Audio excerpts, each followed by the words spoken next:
अस्सलामुअलैकुम। Welcome to digital design mentor और मैं हूं आपका टीचर फैसल उस्मान आपके साथ। तो आज क्लास नंबर 23 में जनाब हम सीखेंगे शेप बिल्डर टूल के बारे में। शेप बिल्डर टूल बहुत अहम तरीन टूल है और इस टूल की मदद से जो है हम ऑब्जेक्ट को डिवाइड कर सकते हैं, ऑब्जेक्ट को यूनाइट भी कर सकते हैं और एक नया शेप भी हम क्रिएट कर सकते हैं। तो चले चलते हैं अपने लेक्चर की तरफ। अच्छा जनाब, यहाँ पर हम क्या करते हैं, सबसे पहले हम ले लेते हैं एक सर्कल। ये हमने एक सर्कल बनाया। सर्कल बनाने के बाद हमने इसकी एक कॉपी भी ले ली इस तरह से ऑल्ट शिफ्ट के साथ, ठीक है। और हमने दोनों ऑब्जेक्ट को सिलेक्ट कर लिया। सिलेक्ट करने के बाद जनाब देखिए यहाँ पर आपके पास ये है शेप बिल्डर टूल, जिसका शॉर्टकट है शिफ्ट एम। अगर आप शिफ्ट एम को प्रेस करेंगे तो आपके पास शेप बिल्डर टूल आ जाएगा, ठीक है।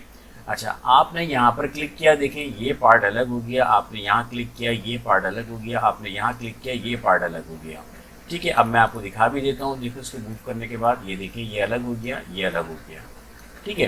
तो ये क्या किया हमने, ये हमने ऑब्जेक्ट को डिवाइड कर दिया, ठीक है। अब हम क्या करते हैं, ऑब्जेक्ट को यूनाइट करते हैं। इसको मैं अंडू कर रहा हूँ दोबारा से।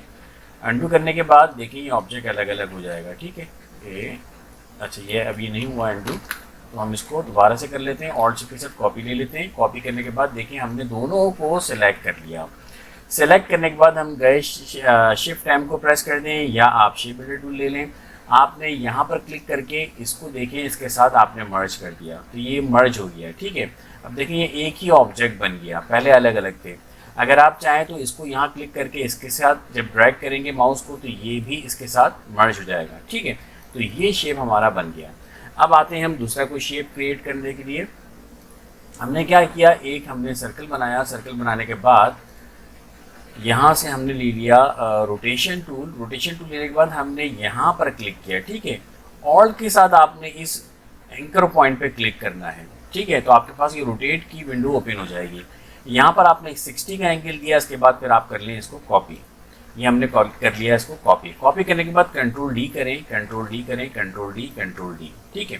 कंट्रोल डी करने के बाद आपने सबको सिलेक्ट किया, सारे ऑब्जेक्ट सिलेक्ट कर लिए हमने।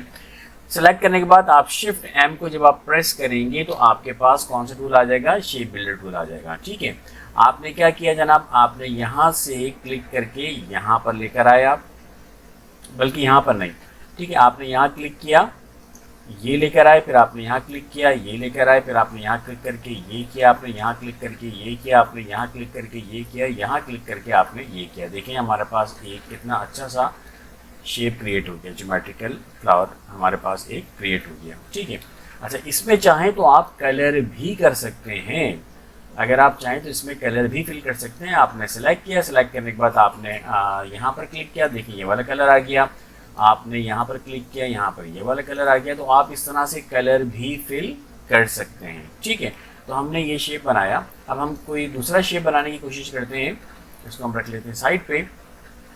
हमने क्या किया, एक हमने सर्कल बनाया, इसका हम कलर कर देते हैं वाइट इस तरह से। और इसके बाद फिर हमने कंट्रोल सी किया, कंट्रोल एफ कर दिया, control C and then control F. After that हमने क्या करेंगे, हम इसको छोटा करेंगे, ठीक है। छोटा कर लिया इतना, और हमने इसको शिफ्ट के साथ यहाँ रख लिया, ठीक है, बिल्कुल इसके सीध में रख लिया। और इसका जो स्ट्रोक साइज़ है वो हमने यहाँ पर जब हम क्लिक करेंगे आई ड्रॉपर से तो यही साइज़ हो जाएगा जो हमने इसका रखा हुआ है, ठीक है। अब आप बड़े वाले सर्कल को सिलेक्ट करेंगे। बड़ा वाला सर्कल आपने सिलेक्ट किया। अगर आप चाहें तो इसको थोड़ा सा बड़ा कर लें, ये हमने थोड़ा सा बड़ा कर लिया, ठीक है। फिर आप इसको भी सिलेक्ट कर लें, दोबारा से इसको सिलेक्ट करें, आई ड्रॉपर लें ताकि वही स्ट्रोक साइज़ इसका दोबारा से अप्लाई हो जाए, ठीक है। आपने क्या करना है, इसको सिलेक्ट करना है। इसको सिलेक्ट करने के बाद आप जाएंगे यहाँ पर रोटेशन टूल में। रोटेशन टूल में जाने के बाद आपने यहाँ पर इस सेंटर पॉइंट पे आपने क्लिक करना है, किसके साथ, ऑल्ट के साथ। ये इसकी विंडो ओपन हो गई। आपने कॉपी किया, कॉपी करने के बाद कंट्रोल डी किया, control D, control D, control D, ठीक है। इसके बाद फिर आप सबको सिलेक्ट कर लेंगे। सारे सिलेक्ट हो गए। सारे सिलेक्ट होने के बाद आपने यहाँ पर जाना है शेप बिल्डर टूल में। ये रहा shape builder tool. Shape builder tool में जाने के बाद आपने यहाँ पर क्लिक किया, देखिए ये एक हो गया, यहाँ पर क्लिक किया, ये हो गया, यहाँ क्लिक किया, ये हो गया, यहाँ क्लिक किया, ये हो गया, यहाँ क्लिक किया, ये हो गया, यहाँ क्लिक किया, ये हो गया। देखिए एक नया शेप हमने क्रिएट कर लिया। अगर आप चाहें तो इसको और तरीके से भी आप कर सकते हैं। वो किस तरह से, इसको मैं दोबारा से अंडू कर रहा हूँ। ये देखें, ये हमने अंडू कर दिया। अंडू करने के बाद आपने सबको सिलेक्ट किया। सबको सिलेक्ट करने के बाद आप गए यहाँ पर शेप बिल्डर टूल में, ये रहा, और आपने ये सारे के सारे ख़त्म कर दिए। आपने सबको एक ही कर दिया। ये देखें, हमारे पास ये वाला शेप बन गया। शेप बनने के बाद अगर आप चाहें तो यहाँ पर आ जाएं। देखें, ये क्लिक किया आपने, यहाँ पर आ जाएं, ये क्लिक किया, यहाँ पर आ जाएं, इसके साथ मर्ज किया, यहाँ पर इसके साथ मर्ज किया, यहाँ पर इसके साथ मर्ज किया, यहाँ पर आपने इसके साथ मर्ज किया। देखें, ये एक नया फ्लावर बन गया हमारा। अच्छा, ये बिल्कुल इसी तरीके से बन गया कि जैसे कि ये हमने ऊपर बनाया है। ठीक है, तो इसको हम दूसरा कोई और क्रिएट कर लेते हैं हम। बल्कि ये देखें, ये थोड़ा सा अलग है। ये देखें, यहाँ पर इस बीच में सर्कल नहीं आ रहा, इसके बीच में सर्कल भी आ रहा है। ठीक है, तो हमने ये भी एक क्रिएट कर लिया। अब हम कुछ और ड्रॉ करते हैं। इसको ले लेते हैं हम, यानी ये कुछ इस वाला, इस टाइप का शेप बनाते हैं। अच्छा, एक हमने सर्कल बनाया। सर्कल बनाने के बाद कंट्रोल सी किया, कंट्रोल एफ किया। कंट्रोल एफ करने के बाद शिफ्ट के साथ आप इसको ऊपर लेके जाएंगे यहाँ तक, यानी कि बिल्कुल इसके सेंटर में जाके आप रखेंगे यहाँ पर। ठीक है, और इसका भी स्ट्रोक साइज है, आप यही कर लीजिएगा जो इस पे है, इस तरह से। अब हमने क्या किया है, इसको ऑल्ट के साथ कॉपी ली। कॉपी लेने के बाद हमने इसको यहाँ पर रखना है, बिल्कुल सेंटर में। देखें, बिल्कुल हमने इसको भी इसी के साथ रखना है। इसके बाद फिर हम क्या, दोनों को सिलेक्ट कर लेंगे। सिलेक्ट करने से पहले हम पहले इसको सिलेक्ट करते हैं, कंट्रोल सी करते हैं, कंट्रोल एफ करते हैं, और इसको हम यहाँ पर एक और सर्कल बना लेते हैं छोटा सा, और ऑल्ट के साथ इसको भी हम यहाँ पर रख लेते हैं। ठीक है, सबको सिलेक्ट कर लेते हैं और एक ही स्ट्रोक साइज दे देते हैं यहाँ पर 0.75 का। ठीक है, अच्छा, ये ऊपर आ गया, वो नीचे चला गया, तो हम इसको कर लेते हैं कंट्रोल एक्स से कट कर लेते हैं। कंट्रोल एक्स से कट हो गया, इसको सिलेक्ट करके कंट्रोल भी कर लेते हैं, पेस्ट इन बैक। ये बैक पे पेस्ट हो गया। सबको सिलेक्ट करना है आपको। सबको सिलेक्ट करने के बाद आपने लेना है यहाँ से शेप बिल्डर टूल, और यहाँ पर क्लिक करके आपने ये करना है, और यहाँ पर क्लिक करके आपने यहाँ से इसको मर्ज करना है। देखें, ये हमारा एक ऑब्जेक्ट क्रिएट हो गया, नया सा लोगो भी आप इसको बना सकते हैं। और अगर आप चाहें तो अलग अलग कलर भी कर सकते हैं। आपने इसको सिलेक्ट किया, यहाँ से आपने कुछ ये वाला कलर कर दिया, फिर आपने इसको सिलेक्ट किया, और यहाँ से आपने कुछ इस टाइप का कलर आपने सिलेक्ट कर लिया। ठीक है, तो ये भी हमने शेप बिल्डर टूल की मदद से क्रिएट किया है।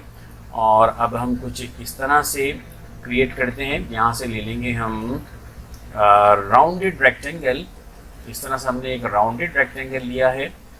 ठीक, और इसको हम कर लेते हैं वाइट, और आउटलाइन पे हमने ब्लैक कलर ले लिया है, और थोड़ा सा हम इसको बोल्ड कर लेते हैं, 1 पॉइंट कर लेते हैं। और ऑल्ट के साथ हमने कॉपी लेनी है, ऑल्ट और शिफ्ट के साथ। ठीक है, ये एक कॉपी लेनी है, फिर कंट्रोल डी। सबको सिलेक्ट किया, सारे सिलेक्ट हो गए। कंट्रोल सी किया, कंट्रोल एफ किया, और हमने इसको कर लिया रोटेट, इस तरह से। अब हम करेंगे सबको सिलेक्ट। सबको सिलेक्ट करने के बाद जाएंगे शेप बिल्डर टूल में, और यहाँ पर देखें आप इधर। ठीक है, ये यूनाइट हुआ हुआ है इसके साथ। ठीक है, तो मर्ज हुआ हुआ है, तो हमने यहाँ पर क्लिक किया, इसको हमने इसके साथ मर्ज कर दिया। फिर नीचे देखें आप, ये वाला पार्ट यहाँ पर इसके साथ मर्ज हुआ हुआ है। देखें ये चीज़। फिर हमने यहाँ पर ये करना है, और यहाँ पर हमने इस तरह से करना है। और लास्ट वाला जो है, लास्ट वाला हमने ये वाला जो है, देखें पार्ट, यहाँ पर आए हमने इतना किया। ठीक है, यहाँ पर आए हमने इतना किया। नीचे आ जाते हैं इतना पार्ट, और यहाँ पर आ जाते हैं, ये चीज़ हमने की। ठीक है, अब हम इसको हॉरिजॉन्टल भी कर लेते हैं। यहाँ से हमने सेलेक्ट किया इतना। ठीक है, देखिए यहाँ से यूनाइट हुआ है इतना, और यहाँ से ये चीज़, और यहाँ से इतना कर लिया। यहाँ पर आए हमने इसको इसके साथ ड्रैग किया, फिर हमने यहाँ से माउस को ड्रैग करके यहाँ लेकर आएंगे, और फिर इसको भी हमने यूनाइट करना है, और इसको भी हमने यूनाइट करना है इसके साथ। तो देखिए, ये हमारा एक कितना अच्छा सा पैटर्न हमारा क्रिएट हो गया। ठीक है, तो उम्मीद है कि आज की क्लास आपको पसंद आई होगी, और शेप बिल्डर टूल बहुत ही अच्छा टूल है, इसकी प्रैक्टिस कीजिएगा। इंशाल्लाह ताला नेक्स्ट क्लास में हम किसी और टॉपिक के साथ मिलते हैं। जब तक के लिए इजाज़त दीजिए, अपना ख़ास ख्याल रखिएगा। अल्लाह हाफ़िज़।